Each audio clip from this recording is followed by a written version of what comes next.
sinasabi po ng DOLE, at ito'y pinasisinungalingan ko rin. Sa tagal ng panahon na 2006, sumisigaw kami sa karapatan namin. May mga namatay sa loob ng kumpanya. May mga video kami na pinapump na lang ang empleyado ng ingisay na sa loob. Marami po yan. Because of that, natatakot na kami. Most of the time, meron po sa Sena pa lang, ang tanong na sa amin, magkano ba ang kailangan? Sa Sena pa lang, pera-pera na agad? That's true. I can vouch for that. Hindi po totoo lahat ng mga sinasabi ni Ma'am Sara. Sabi nga po ni Sir Rafi, hindi naman po kami mga siraulo.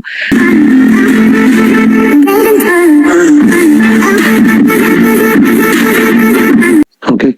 So anybody else from the... Sige, kayo po, Ma'am Sara? Thank you for acknowledging, Honor. Gusto ko lang pong balikan kasi medyo natalunan yung pong tanong ni Honorable Senator Rafi about union busting at sinasabi po ng DOLE at ito'y pinasisinungalingan ko rin kung sakaling hindi nyo nalaman. 2015 when we registered the union, Unified Employees of Alorica, it was requested to be dissolved by Alorica to the Department of Labor. Natalo po ang management. So what they did, they terminated each officers. Until right now, naka-archive po ito sa DOLE. Teka muna. So natalo yung management. Yes po. So nung natalo sila, gumanti, terminate. They do the retaliation Right. to the officers and to the members. Okay. Does that... And because of that, so kasi po malaki ang pangangailangan ng mga BPO workers to support our family. So much, of course, naintindihan po namin na we need to prioritize finding a new job to another call centers, other companies. So nagkawatak-watak na po. But that falls under illegal termination. That is correct. And aside from that, I would like to emphasize, So nag-file po ba kayo sa DOLE? hindi pa po at this moment. Yes, sa DOLE, yes po. Nagpile po. Sa ngayon, is it ongoing? The case is... It's archived, Oh, Since archived. 2018, it was archived. No, it's the Department of Labor. Actually, nagsimula to NCMB under USEC Maglungsod up to USEC, sino USEC na? Basta that's the date until 2018. We still have the papers actually to that one. Maybe you would like to check. Kung pwede, pakibigay niyo lang sa amin. Kasi So- 2015 pa yan eh. Yes, So, dapat yes, by this time na-resolve na yan kung ano. Pero i-verify namin sa NCNB. Yes po. And then thank also you. would like to emphasize, Sir Rafi, in case anybody doesn't know here, marami po sa mga call center company when they gave us contract is not to join any organization or unions. We're not allowed to. So nung nalaman po namin yung karapatan namin, naguluhan kami. Bakit nakalagay sa kontrata? Dahil daw po under PEZA, Philippine Economic Zone, so they have the self-regulated rule. Kaya nagtanong kami, ano po ba dapat sundin natin? Yung labor code or yung PEZA? Kasi kung nakalagay ito sa kontrata namin, ito yung naging dahilan ng pagkakupot ng mga manggagawa na matakot sumali sa organization. Okay, DOLE, can you answer that? Yung question lang, PESA ba o sa labor? Hindi, Mr. Chair, constitutionally guaranteed right po yun, yung karapatan na mag-organisa nila. Ang sinasabi po ni Ma'am Sir ay nakalagay daw sa mga employment contract. Baka we can check po sa IBPAP rep, Mr. Chair, kung totoo nga pong ganyan ang practice. Pero hindi po dapat ganun, Mr. Chair. Nasa constitution po natin yung karapatan. And then you should inform each and every BPO companies dito sa bansa natin na mamali yung pag-aakala nila, yung pinapractice na dito. Madam, baka pwede kami makahingi ng sample ng contract para ma-review namin. Kung pwede. For the contract, we'll talk to our members about this kasi confidential eh. Natatakot po silang maglabas about that. But we're willing to, if Sir Rafi would like to talk to our members, we can bring them warm body Okay. to your office. Sa next hearing Senator siguro. Rafi, yes, we can do that. And if maybe siguro kung kay Senator Rafi, they will give the trust Because we in the BPO industry, honestly, 1,000% do not trust the government anymore. Sa tagal ng panahon na 2006, sumisigaw kami sa karapatan namin. May mga namatay sa loob ng kumpanya. May mga video kami na pinapump na lang ang empleyado ng ingisay na sa loob. Marami po yan. Because of that, natatakot na kami.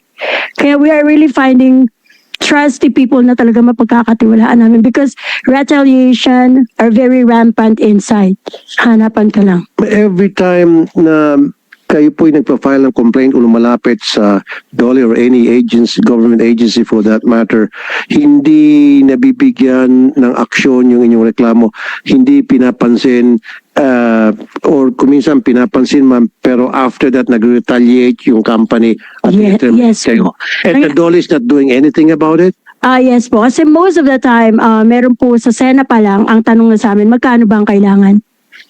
So, Who asked that question? that is being asked sa Sena pa lang.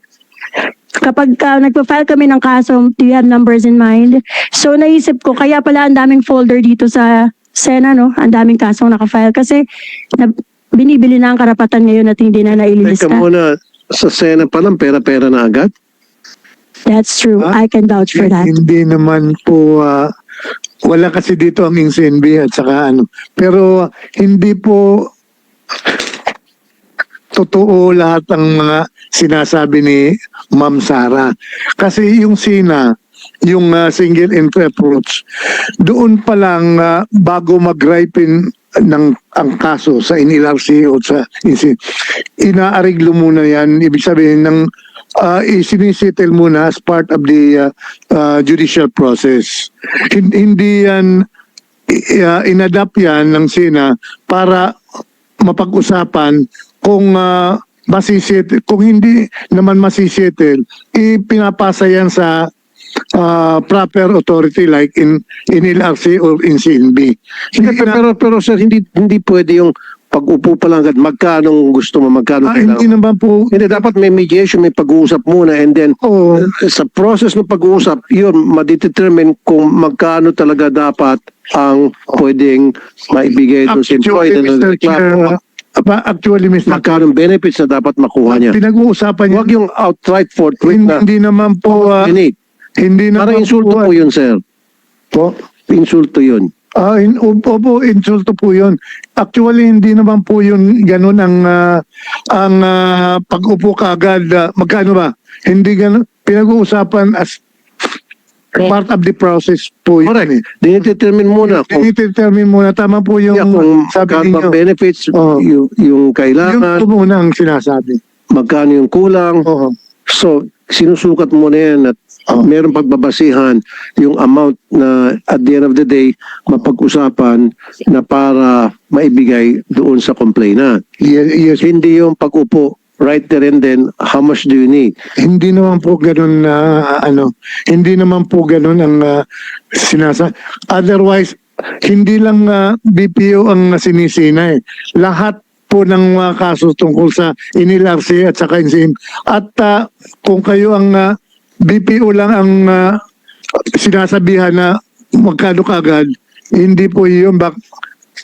Kasi yung ibang mga kaso hindi naman ganun ang nangyayari. Bakit BPO lang ang sinisingle out? Gusto ko pong sagutin, Yusek, no? Sabi nga po ni Sir Rafi, hindi naman po kami mga siraulo para i-fronta yung face namin here. 100% I can vouch for that. And aside from that, may biktima rin kami. Ito po ang aming Vice President from Bridgetown of Bien. Siya po, I would like him to testify about this kasi siya ay biktima nito. Go ahead, sir. Hi, Ay, salamat. ma'am, sorry, ma'am. It's okay po. Yes, ako po ay isang buhay na patunay, sir. Regarding dun sa offer. Nandun naman tayo i-hearing yung kaso. Kaya lang, ang kinikwestiyon natin is the intention why you brought up kagad. Do you have figures in mind? How much ang expected mo for the settlement? Hindi ba dapat ang tono ng Department of Labor sa kaso ay dapat patungkol sa pag-assert, ilaban mo yung kasong yan, may labang ka. The reason why I filed po kasi, it's because of being floated for 6 months without pay. So inilaban ko po yun, nag-file po ako ng kaso sa Sena. I personally experienced the process and I was surprised na ganito pala agad ang inisyatibo ng ano. So sir, if you want to talk to me, who's the secretary of that lawyer? Who told me that? It's attorney Anatalio? Anatalio? Something like that? That's his secretary. So, syempre, kung paano magsalita ang secretary, tanungin mo paano siya i-handle ng abogado. Diba? Kasi, syempre, nagre-reflect yan eh. So, hindi nakaka-proud na mag-settle tayo lagi sa pera kasi the labor law is there for us to assert and dapat yung pangil ng DOLE nandoon to support that law. Hindi settlement kagad, hindi pera-pera ang labanan because pag pera-pera ang labanan, nakakawalan na ng dignidad. Nawawalan kami ng dignidad not just only for the BPO workers. We're not focusing only on that. Yes, tama po kayo doon. But across all the manggagawa, the DOLE should put dignity with the law that is created, not about settlement of money. I agree with you. Kasi Dole, hindi lang mo po pera. Titignan din natin yung reason ba't nag-complain yung isang manggagawa.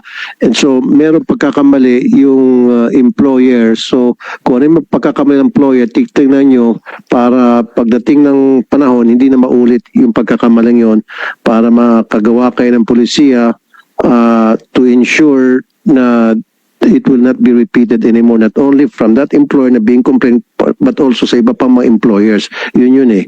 So titingnan nyo the big picture, hindi yung kayo nakafocus agad. Kaya pumunta rito dahil pera. Dapat wag ganon. Dapat tingnan nyo the big picture na kaya nagreklamo to, merong bad practice na ginagawa ng mga employer na dapat tapusin natin, gawa natin ng paraan sa pamagitan ng pag-come up with policy. Okay? Now, bago tayo magtapos sa BPO kasi meron pa tayo sa mga construction workers, ito pa isa sa mga reklamo, Dole, yung 5 minutes lang daw ang break sa CR, bio-CR, na inaalaw. Is it true sa mga BPO? 5 minutes? Kulang yung 5 minutes. Lalo kung sa mga babae, syempre, matagal yon. O babae, 10 minutes pa kuminsan. Bakit 5 minutes na inaalaw? Dapat haba-habaan. Tama ba ito, Jenny Marshall? Inaalaw sa company ninyo?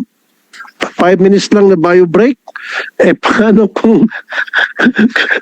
Actually, sandali. Kalimbawa, nagbabawas ka. Or medyo na diarrhea, kailangan pumunta na 5 beses, di bawas sa oras mo yun. Come on. Actually, Senator, yung pong members kasi namin, we are speaking for 300 plus BPO companies. So these are the biggest, no? As far as I know, 15 minutes po yung binibigay na break time sa kanila. Hindi. Pwera pa yung break time. Okay, sige, break time. Paano dumating yung time, nagamit yung break time niya, and then she needs to go to the bathroom para magbawas or whatever. So, ibibilang yun, ibabawas sa oras niya. Hindi dapat. Iba pa yung restroom break. As long as valid, yung pagpupunta sa restroom, hindi lang natutulog doon sa restroom. Yes po, that's the restroom break po. Yung Hindi nga ma'am, wala bibigyan ka ng 15 minutes. Okay, 15 minutes, pwede siyang kumain, magmerienda, magyosi, whatever.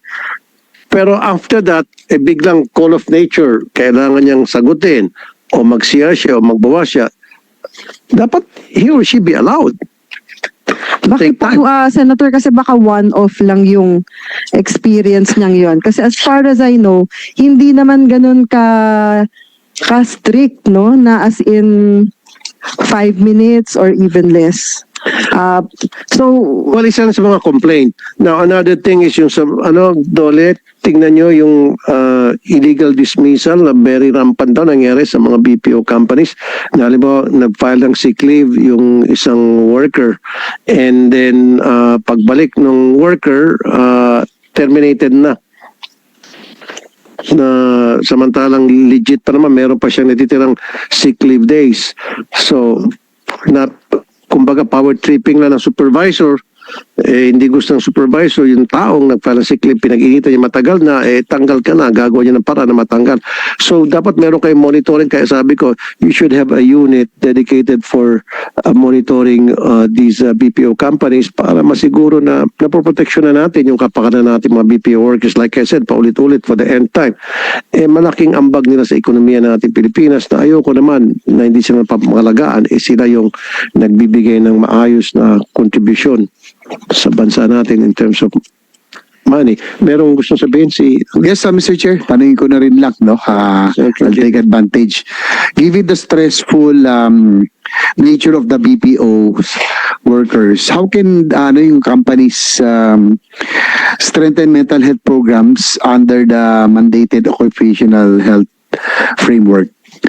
Pwede ba sumagot? Kasi Mr. Chair, kasi very, yung mental health is a clear and present danger right now. Marami talagang ngayon nagsasuffer sa mental health. So, lalo ng BPO, medyo iba ang, very unique, stressful yung kanilang environment. So, Very meron bang ginagawa? May ginagawa ba ang ating BPO companies? Masingit ko, yeah. Kasi dyan yung namumura ka. Sinisigawan ka, nilalait ka. Kumbaga, kuminsan mandilit ka sarili mo eh. Yan yung mga papakinggan ko sa mga nakakausap ko mga BPO workers. Walang araw na hindi ka mamumura, mapapagalitan ka, sisihin ka, and then magsusubong pa sa supervisor, sa nakakataas, yung isang kliyente, sa halip na ipacify itong worker na pinagmumura ng abusadong kliyente sa abroad, papagalitan pa yung BPO worker. Yun ang sinasabi niya. Malakas ang tama doon sa mental health.